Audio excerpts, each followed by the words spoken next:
Welcome to Balanced Life with Debbie Carlin Boyle. Conversations connecting to a healthier you. The show that gives you all the latest and greatest health and wellness information to inspire you to live a life of balance and joy. Debbie Carlin Boyle is a health and nutrition coach, personal trainer, and fitness instructor who helps her clients live in balance with everything that feeds us, in addition to the food on our plate. Please welcome your host, Debbie Carlin Boyle.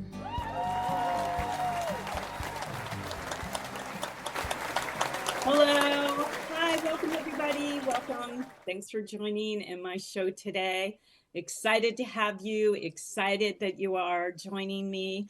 I am broadcasting from home, which I don't usually do, but little known fact, I broke my foot about a week ago. I have a new puppy who you'll probably meet, who's gonna pop up on my lap here in a second.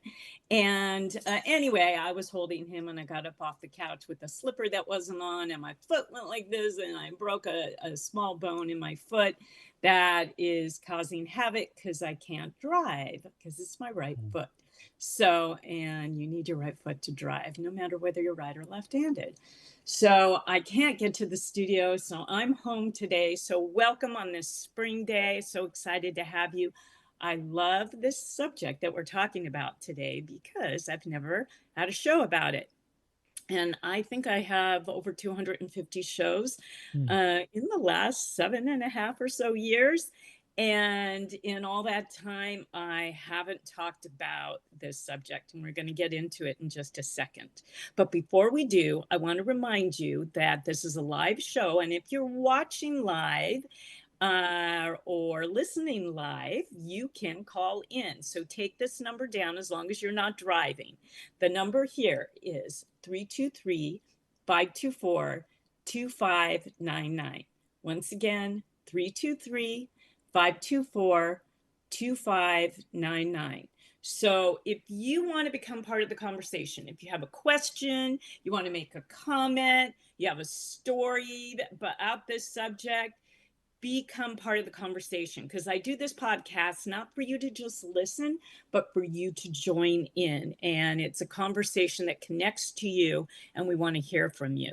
Now, if you're listening after the fact or you don't want to call in, I take a look throughout the show at my Facebook page where we're streaming live today and my YouTube channel.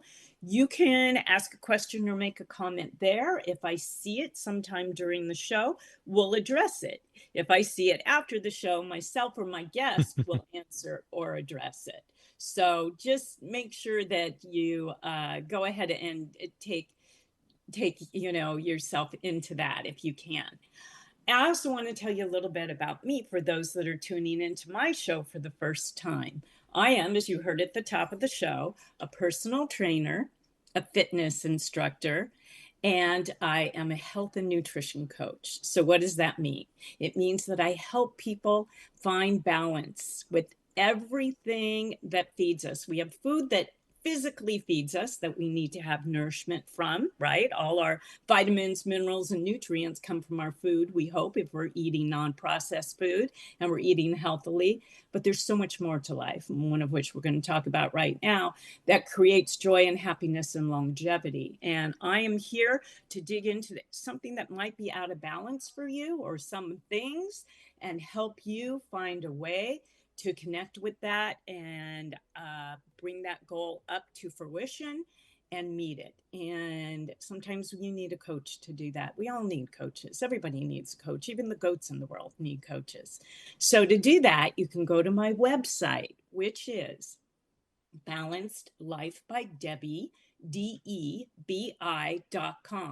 And there you'll see consultation link. Once you go through the website and see all the details of what I do, it's a free consultation. Take it. Let's have a conversation. Let's talk about what might be taking you out of sync, lowering your alignment, and what we can do to bring it back up. Because longevity with quality is what brings ultimate joy. And that's what we're trying. That's everybody's goal, I would think.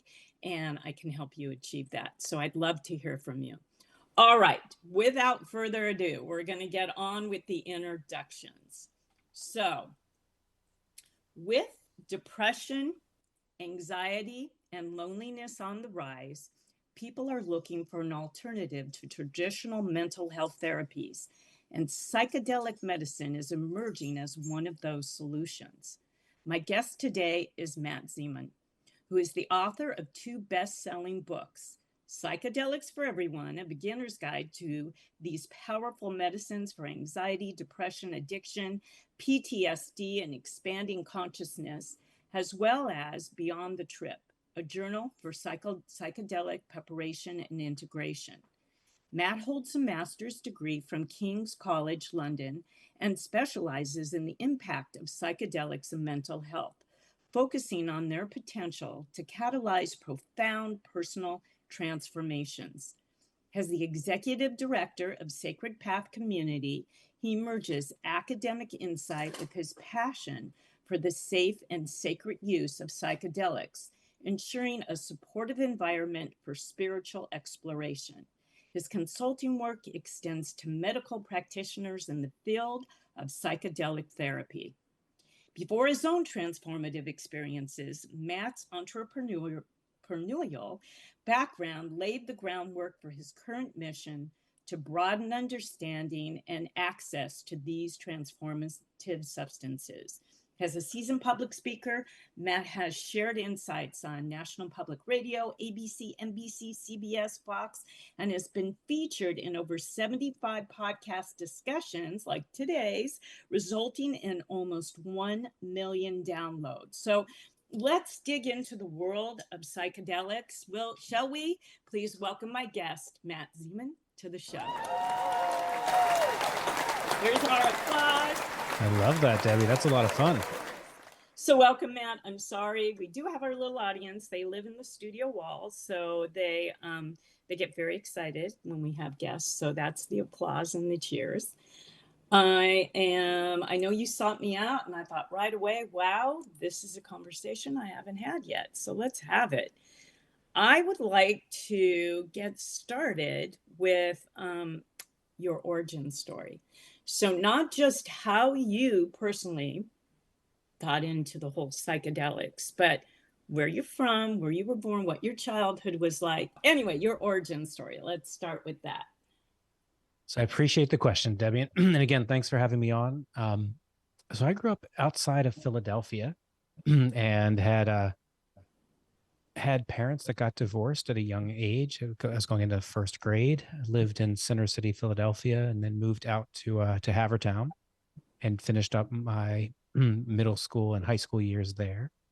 Became an entrepreneur and built a number of different businesses, and have been married. This will be our 25th year together, and have 2 beautiful children. One's 20 and one's 18. But about 5 years ago, and I've never been a drug user, not even a huge drinker, just I like things the way I like things. I keep things in control. And about 5 years ago, a little bit over 5, some friends invited me to a guided magic mushroom journey. And at first I said, no, it's not the type of thing I do. And they said, no, you really want to do this. You love to learn. And this is like getting a chance to learn deeply about yourself, and you love to travel. And think of this as just a great trip. So long story short, I did it. And in that first experience, I reconnected with my mom, who died when I was 22. She was 49, and had this just incredible experience where I could feel her and pull like a string from her to me to my children. And I realized in an instant that she wasn't gone, that there's this other, that she was still here, and that I was carrying her forward and my children were carrying me forward. And it was so beautiful. And then in the same journey, I felt incredibly safe and loved. And in the next moment, I realized, wow, I don't feel incredibly safe and loved in my everyday life. What's going on with that? And as this journey progressed, it was insight after insight after insight. So when I came out of it, I wanted to know more. And I did 2 things. I went back to school, first to understand the science, and got a master's in psychology and neuroscience of mental health, focused on psychedelic medicine.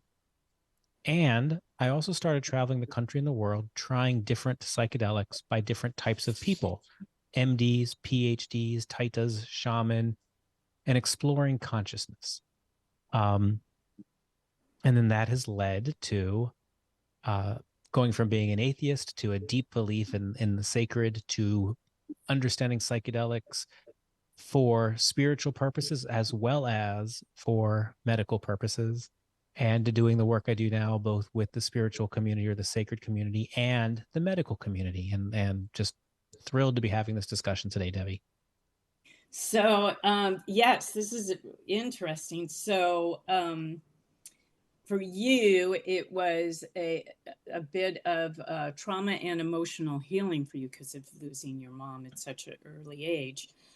I'm curious, that connection that you had with your mom, going back to the first experience, how did that manifest? What was that like? I just really curious about this. I do have some experience in psychedelics personally, so I didn't have that kind of, and I know there are different ways to be supervised and not be supervised. And I'm a product of a child of the 50s and 60s, so you can imagine what my experience was like. But I'm curious, where was the aha moment? Did it come after the experience? Did it come during the experience that you have a strong memory of it? I'm just really curious about I that. do indeed. Yeah.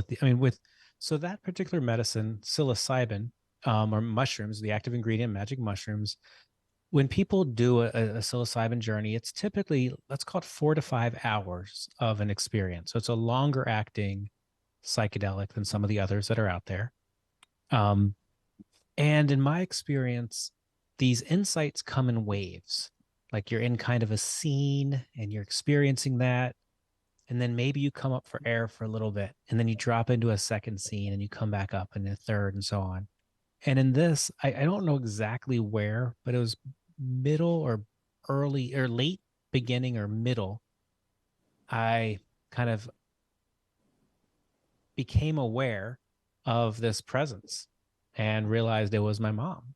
And there's no other way to describe it besides this understanding that she was with me, and this just feeling, and this feeling of connection. And it was truly, just beautiful. And I mean, it was just so fascinating for me as someone. I lost my dad was, I think, 19 when I died. Oh, sorry, I was 19 when he died, Oh, and geez. So you lost them within a couple of years a of few each years other. of each other. My And that's grandmother trauma before itself. that. Yeah, there's a lot Did of you have death. younger siblings that you I have had a to help sister who's 18 raise? months younger. Oh, so she was a little bit older, so you weren't like babysitting or having to, yeah, she was already No, grown up. she was a freshman in Still, college, a still very sophomore in college. traumatic. It I was. lost my father when I was 20 and he Hmm. was 46. So, and I have siblings, and one as young as 12 when he passed. So it's just losing one parent is traumatizing in itself, but two is it's just too young for them, for you, for, life itself. It's just too young.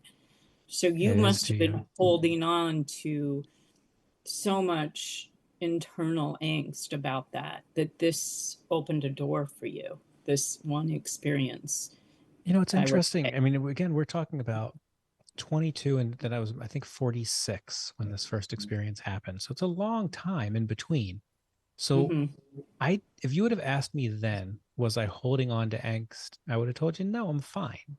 I think what happens after you lose somebody, or after I lost, I'll tell you what, for me, it's like you just go on living. You We get do. married, you miss your mom, you have children, you miss your mom.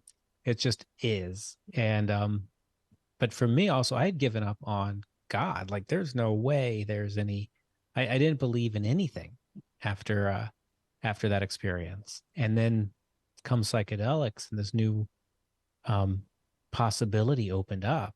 And now I have deep belief in that we are spiritual creatures having a human experience, that there are other layers. And again, whether anyone else believes that, that's okay. I don't need that. But Hmm. for Hmm. me, I have a different perspective than I've ever had before in my life. And I'm feeling very grateful for this perspective.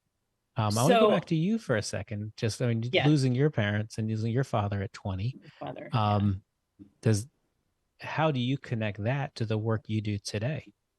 So he was, so a lot. And the reason being, is I got, so I had this side hustle of health and wellness.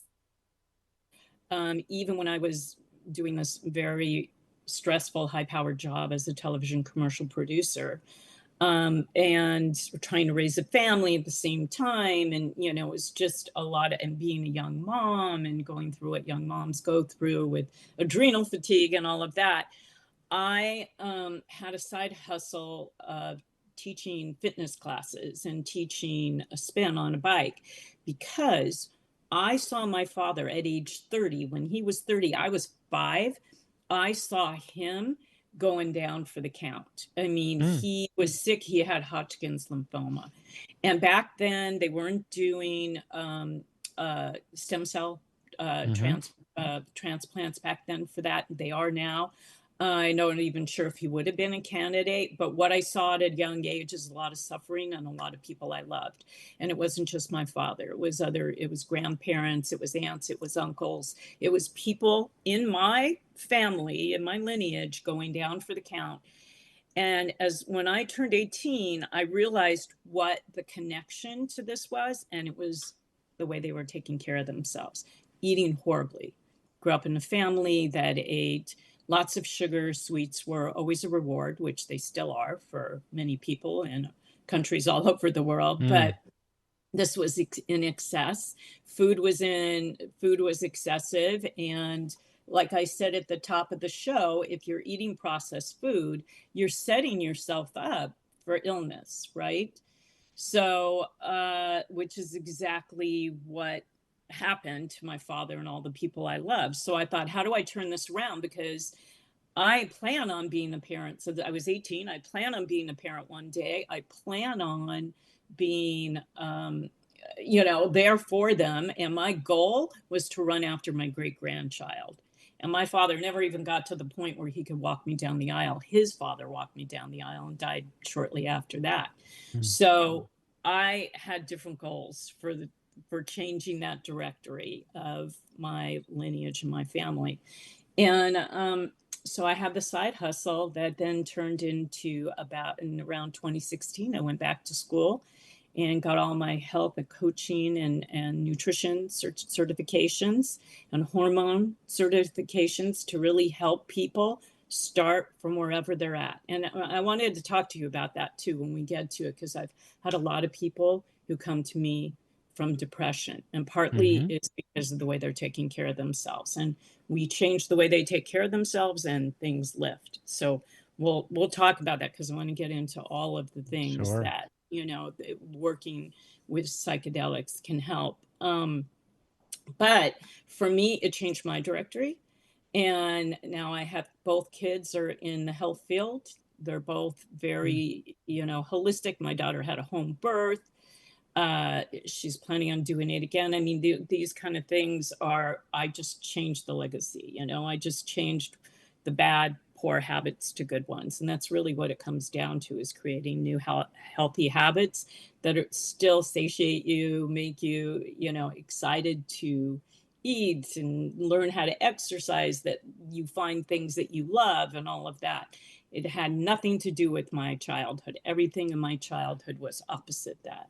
So basically, it was a way for me to change things, not just for me, but, I have a grandchild now, and I run, except for right now, because my foot is broken. But basically, but normally, I'm with her 5 days a week, and I run after her. And my goal is to run after her kids, too.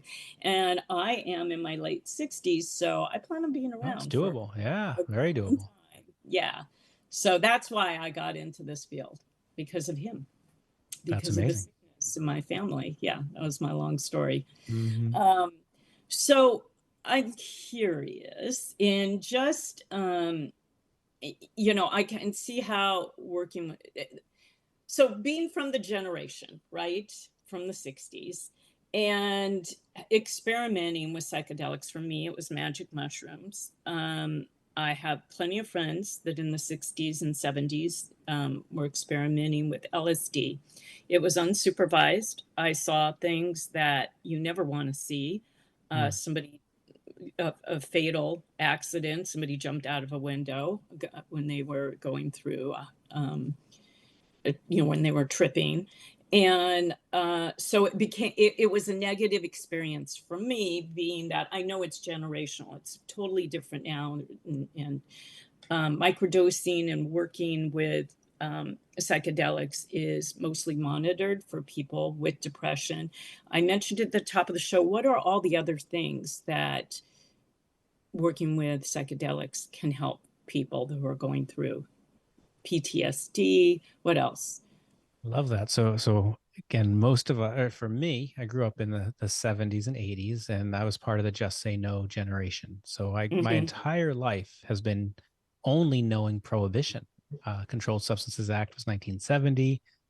I've only known drugs are bad. There's no medical use. You're gonna get addicted. They're gonna fry your brain, and bad things are gonna happen. So I've been very surprised to learn that the science does not support that position. Right now, there's over 300 academic institutions studying psychedelics, and they're studying it for really anything that can manifest from a repetitive thinking pattern. So depression can manifest from that, anxiety, OCD, eating disorders, substance use challenges, behavioral challenges, all sorts of things in the mental health, and then also in the physical side there's things that are being studied. That's not my area of expertise, but I know inflammation and pain management and some other things with psychedelics are being looked at as well. It is, and then I think it's important, just as a foundation for this conversation, Debbie, to talk about, there's 3 ways that people access psychedelics in America. Some people access it through a medical model. That means they want to have a prescription with a diagnosis and somebody in a white coat with credentials behind them managing this. So in America, the only psychedelic that they have access to today is ketamine. Hopefully this August, MDMA will be re-legalized and they'll have access to that. And then hopefully psilocybin within a couple years after that. So we were just talking about the 3 ways that people meet psychedelics in America. We talked about the medical. The second way is the decriminalization model. So across the country, there are decrim nature chapters. Their underlying premise is that no adult should tell another adult that they can't put nature in their body. So it's beautiful. It's libertarian. I think we can all understand it. The thing that's important but not often discussed about the decrim movement is there's also an access issue. So right now in the medical model, it's expensive. And it's not covered by insurance. So part of decrim is that everybody should have access to nature. Mushrooms are, as an example, are inexpensive to grow. And it's important that people, for whatever reason, are able to access this for healing the way people in the medical model. So that's number 2. Number 3 is the spiritual model or sacred model. There are somewhere between 200 and 2,000 psychedelic churches in America. They range in the types of sacraments they use and how they do it. But their premise is that we are a country founded on religious freedom. We have states, many of our states are founded on religious freedom. And that when the use of psychedelics to connect with your sacred is a religious freedom exercise and should be protected constitutionally for all of us. So there's a few churches that have been given what's called an exemption from our DEA. And then there's a number of churches, like the ones that I work with, that have said, that process involves lots of lawsuits and is not really set up to really give the exemptions. So we're going to practice responsibly. We're going to practice with a lot of intention and attention on how to do it carefully. And when the government does come up with a process that's reasonable for an exemption, we can't wait to go through that process. But 3 different ways that people meet psychedelics today in America. And that's the only other one we didn't talk about is psychedelic tourism. So that's when you get on an airplane and you go to Jamaica, the Costa Rica, Peru, Mexico, the Netherlands, and you have an experience there. And again, it seems incredible to me that we are forcing people to get on airplanes, go to other countries to experience a consciousness expanding and healing opportunities versus here in America under good supervision and controlled environments. Right. And there's a lot of things besides experimenting or using psychedelics that are force us to go to other countries to do, like stem cell therapy, for instance, Mm-hmm. things like that. Certain stem cells are not legal in this country, so, and we know as a fact that it is a way to heal and actually give somebody life again. It's working in other countries, and for whatever reason we can't legalize it here. So I'm not surprised about that. But I have a question about the churches and about the experimenting. And we know that with everything in life, it's not a one size fits all type deal. So how do you individualize if a person's not being medically treated and going through these experiences? How do you do it as a group and individualize? Because everybody's going to experience the outcome differently, and everybody is going through a different reason for experimenting with it. So when you do it in a group setting like that, I'm not quite sure how that works for everybody. I love this question, Debbie. So, what's nice about this question and the answer to this question is we have thousands of years more experience using psychedelics in group ceremonial settings than we do in a medical model. The medical model is more of the experiment than the group model. We can go back. There are cave drawings in Africa, somewhere between 4,000 and 9,000 years old, with mushroom shaman. There are shaman all through Siberia who worked with mushrooms. There were witches burned throughout Europe for their use of these entheogens. And certainly we know of the history in South America, Central America, and up here with the Native Americans in North America of their ceremonial use of psychedelics. So in my experience, when people come to a ceremony, a psychedelic ceremony, and actually I'll just talk from the experiences that the services. What might you expect? So Yeah. you're going to start in advance with a health intake. So ideally, all of these churches are checking to make sure you don't have any contraindications, either taking prescriptions or supplements, or actively suicidal, bipolar, in a state of mania, schizophrenia, those types of things. They're going to check for those contraindications that make sure you're going to be relatively safe when you're using these psychedelics. Many of these churches are going to ask for a intention setting process where you spend time doing an exercise and thinking about, why are you doing psychedelics today? What's bringing you here today? Then maybe you'll come to a location and you'll start with some breath work or yoga or meditation or something to ground in and center yourself, and then do a ceremony. In the ceremony, maybe picture mattresses and blankets and eye masks where your eyes can be open, but you're covered in darkness, and facilitators that are created some type of altar and have live music ready for you. And you take whichever medicine is the ceremony you've been. So some ceremonies are, let's call them heart openers, where you're taking, maybe it's MDA or MDMA, and you're working on turning off shame, blame, and guilt and feeling love for yourself and love for others. Other ceremonies might be the interconnectedness of all things. So maybe you're taking psilocybin and you're trying to remember who you are at your core, that you are loved and that you are worthy and that you are enough and that you are not separate and apart from nature, but that you are nature and that we are all connected. Or maybe you're taking a mescaline type of psychedelic, or you're taking ayahuasca. And then there's non-duality medicines like Bufo, which Michael Pollan talks about in his book, where there's no subject and object or time and place. You're just part of the universe when you take that psychedelic. So different ceremonies have different purposes and use different sacraments for those purposes.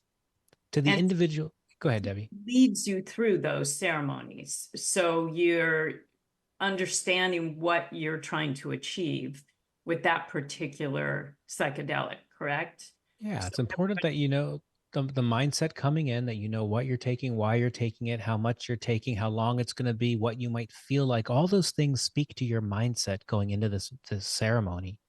The facilitator, the guide, the shaman, the title, whatever you want to call that person in the front of the room, their job is to create a container so that you can dive deep into yourself. And that's one difference oftentimes between ceremonial and therapeutic. Nobody's talking to you, interpreting in real time in ceremonial. You are in there doing your work and you're in a space to do that. in medical model, sometimes you're taking the psychedelic and you're using it almost as a therapeutic lubricant to have conversation during the psychedelic experience sometimes. And that's just two different philosophies on how to use the medicine. But it's individually dosed. And in my experience, when you take a large dose ceremonial psychedelic, you are able to go deep into yourself, even if there are people next to you in the room. That's okay. And in fact, I actually believe it's optimal that the energy created, the fact that Debbie, you might be crying while I'm laughing and this person's not saying anything, that energy moves around the room and can be felt. And then afterwards, when we're in a sharing circle and you talk about something that came up for you and I talk about came up for me, my learning, healing, and growing is your learning, healing, and growing, and vice versa. So we're all doing this as spiritual peers in this process. So, I'm doing this, I'm really playing devil's advocate a bit. Sure. So, um, you know, you're obviously taking an alternate drug, that can alter your mindset, alter your chemical reaction. So do people get sick? Do you see people getting sick, vomiting, or,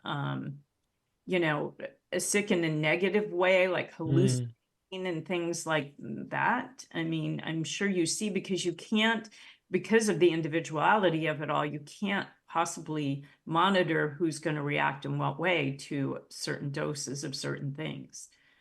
So when we talk about side effects of drugs in general, we can talk about the side effect profile. So I want to start to answer your question by starting with what's legal today.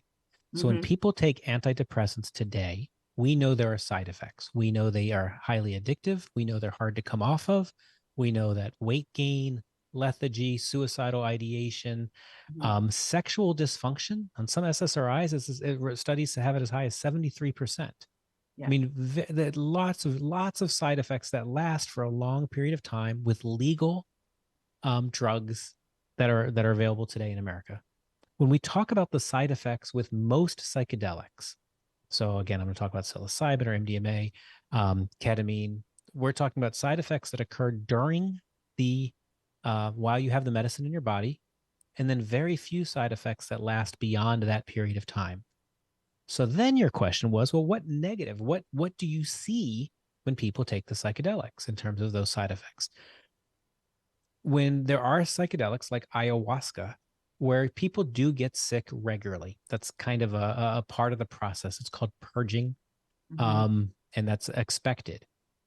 When you take ketamine or psilocybin or MDMA or MDA, most people do not get sick. It's in the low single digit people who have nausea.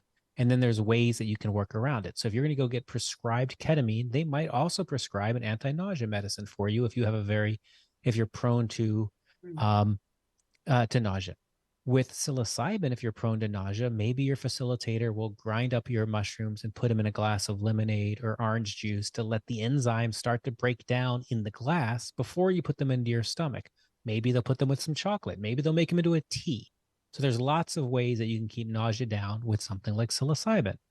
But for the most part, MDMA, psilocybin, the mescaline products, and ketamine, no, you're not going to get nauseous. You then brought up hallucinations, and you said that's as a negative side effect. I would actually argue, and again, this is a philosophical debate. There are some people who believe that these medicines are biochemical. You take them, you put them in your body, it does what it does, and off you go. And there are ketamine clinics across America who operate with that mentality. Totally legal. It's a matter of perspective. There's others who believe it's a biochemical, psychosocial, spiritual process. So you want what's happening with the chemicals, and you want to go through the process that sometimes involves hallucinations or, hallucinations, sound distortions, things like that as part of your experience. So that you emerge knowing something versus being told something or thinking something. So it becomes a very somatic response to the medicine. So in my experience, the hallucinations are a feature, not a bug. Right. Yeah. So, like I said, I've experienced with, and now my kids will know, but I've experienced the whole magic mushrooms thing. And granted, it was at a time, it wasn't in a facility where it was supervised. It was, let's go up to the mountains and get high and drop mushrooms. And I had a negative experience. I'll tell you, so I'm completely, just personally, completely 100% drug free. I mean, except for maybe some caffeine in chocolate or coffee, I have adverse reaction to drugs, and hallucinogenics didn't work for me. They made me paranoid. It made me, and any kind of drug throughout my younger and older life had negative effects on me because I'm out of control in my, and I don't want something chemical. And this is a personal thing. And I know you have a saying, I mean, it's the name of your book, that psychedelics are for everyone. But you also have a quote that you say that but not everybody should do it. I believe you said not everybody should take psychedelics, but psychedelics are for everyone. So I'm going to have you explain that, because I personally know and I've tried just about everything, except I haven't tried LSD, but I've tried just about everything and I've lost control. Like I don't drink, for that reason, because alcohol makes you lose your sensibilities. And I don't want to lose my senses in any way. I don't want to lose my sense of smell, my sense of sight, my sense of sound. I don't want to affect my gut. So that's a personal thing for me. So when you say psychedelics are for everybody, what do you mean by that exactly? Yeah, what I mean by that, and I thank you for that question. So when I say psychedelics are for everyone, I don't mean everyone should take a psychedelic. What I do mean is we all have the right to understand how do these work, Mhm. um, and have the opportunity to choose for ourselves whether we want to take the psychedelics with the various risks that are associated with them, and then have the opportunity to have the various benefits that are associated with them. So my goal is for everyone to get educated on psychedelics, and whether it's for them, for someone they love, or just to help change the way they might vote in the next election. I think this is important to do.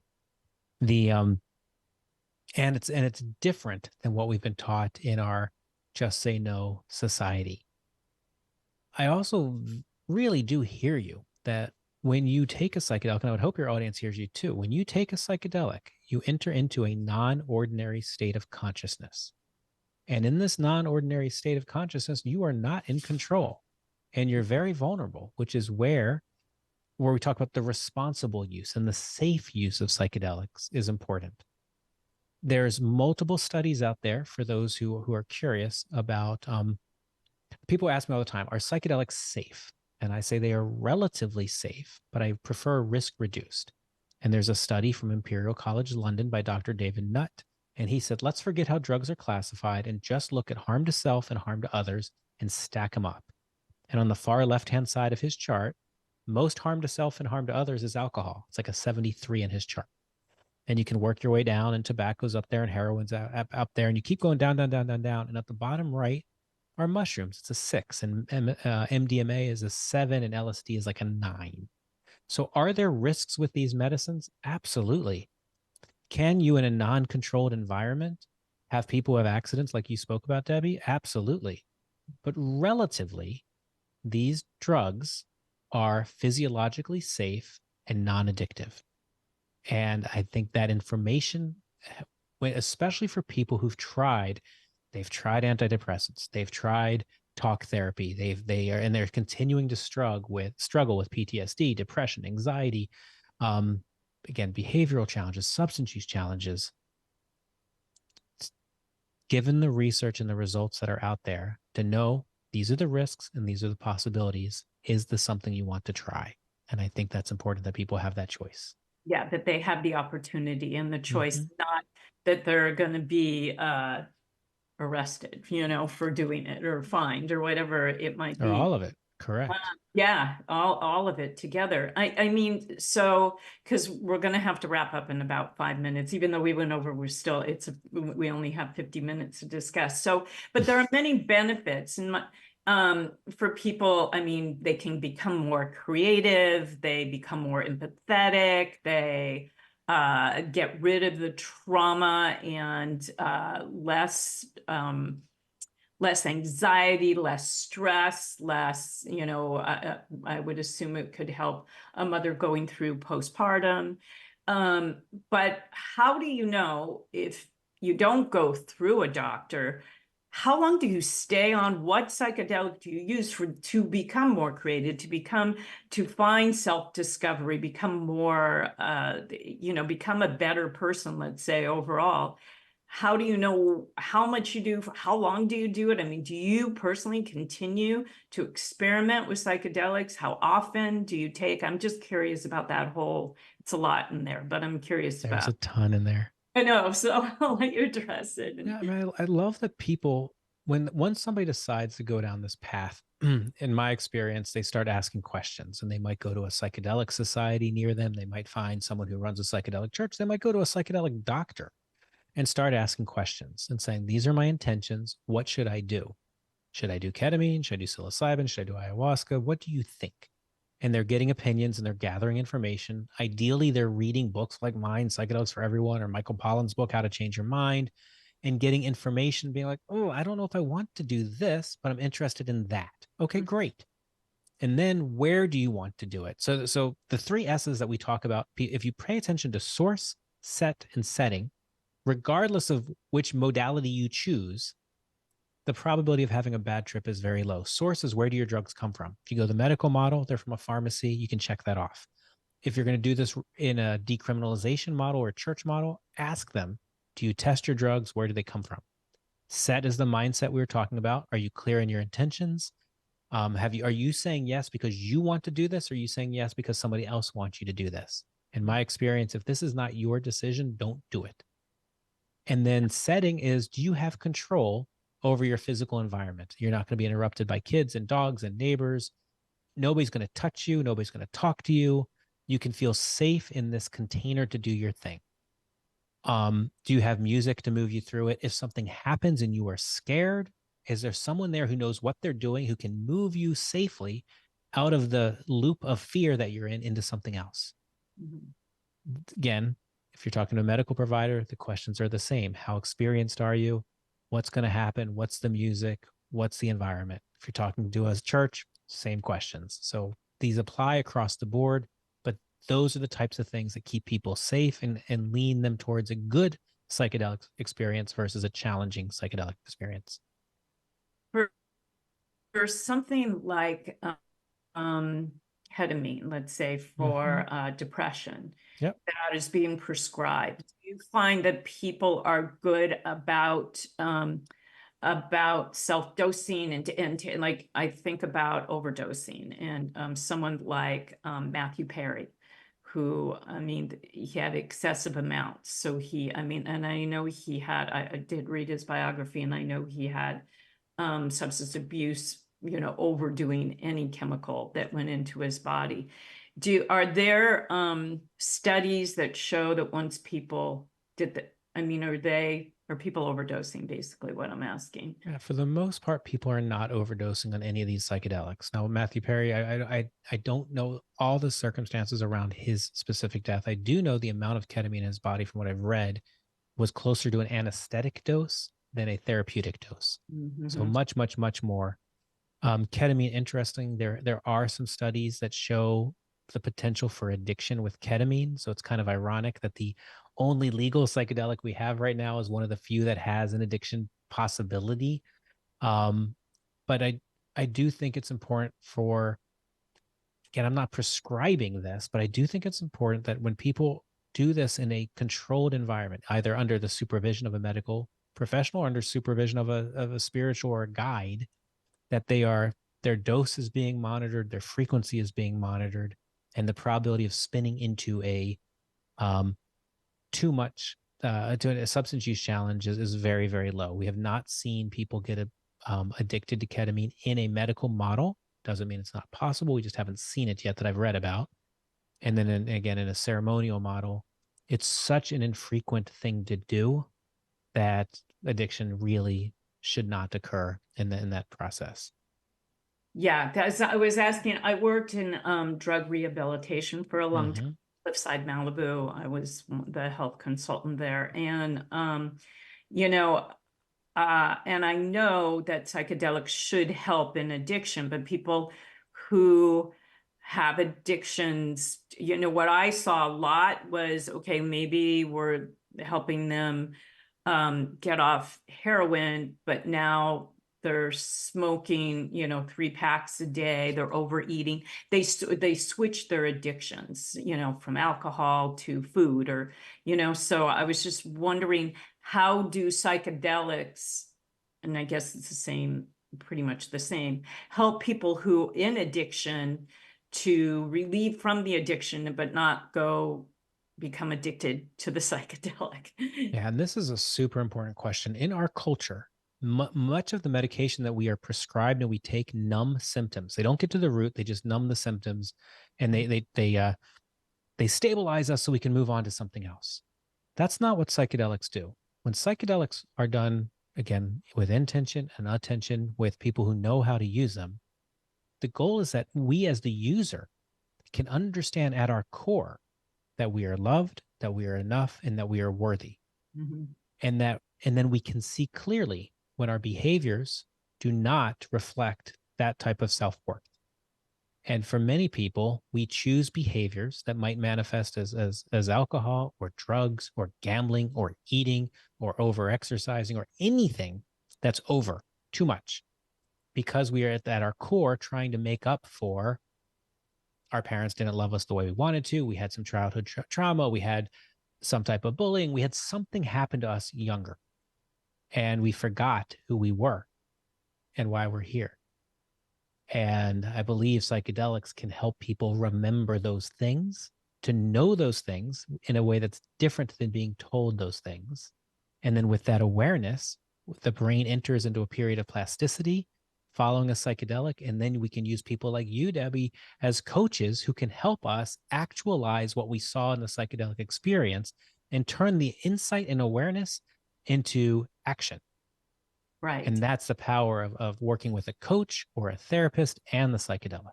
Yeah, taking a positive step at using this. And so getting back to that question of how often I know it's so individual. Are you still using psychedelics? Absolutely. So there's some people who this is a once in a lifetime experience. That's what the Greeks did for thousands of years. It was once in a life, you do this and take that and go forth. I believe in more. For me, it's more of a quarterly thing. There's always something to get awareness from. I use it as a service to connect again with my sacred, to go into this remembrance. It's a place of worship for me, and it always teaches me something and helps me get clarity on where I am, where I'm going, and where I've been. Well, I'm sure everybody would like that outcome, would like that scenario. So I know you're going to be involved. We're going to wind it up here, but we'll wind it down here. I know you're going to be involved in a summit, and it's like coming up next week, I believe. Do you want to talk about that? And we'll put the link up on the show notes so people can register. But I appreciate that. Yeah, I think we have free registrations for this summit. That's going to be incredible. I mean, lots of amazing speakers from a variety of disciplines. And you talked, I mean, again, there's all sorts of positive disciplines that really pair nicely with psychedelics. So for some people, it's exercise, it's getting out of nature, it's better sleep, it's better eating, it's better hydration. For some people, it's a mindfulness practice, breath work, lots of different modalities. And in this healing summit coming up, which we'll put the link in, there's Tony, can you put a photo up of that? Can you see it when I sent you a photo so we can put up on the screen for people that are watching? I noticed like you had I think it's Marianne Williamson is part of it. She is speaking, and correct. Jane Fonda. Yep. Jane Fonda's there too. Yeah, it's really fun that it's super cool. And they're offering their perspectives, and it's it's lovely to be able, I think they're expecting like 30,000 people. It's a big deal. Yeah, and it's over a period of 5 days or so, correct? I believe it's 5 days. The Heart of Nature Summit Yeah. is I'm looking for it. Yeah, I do believe it's 5 or 6 days, and people can log in, and there's ways to get the recordings, and it's lovely. But and I do hope your listeners, I mean, if you're listening to Debbie's show and her podcast, you're probably into fitness, you're probably into coaching, you're probably thinking about how do I optimize my life, period, and Mhm. physical just being one piece of it.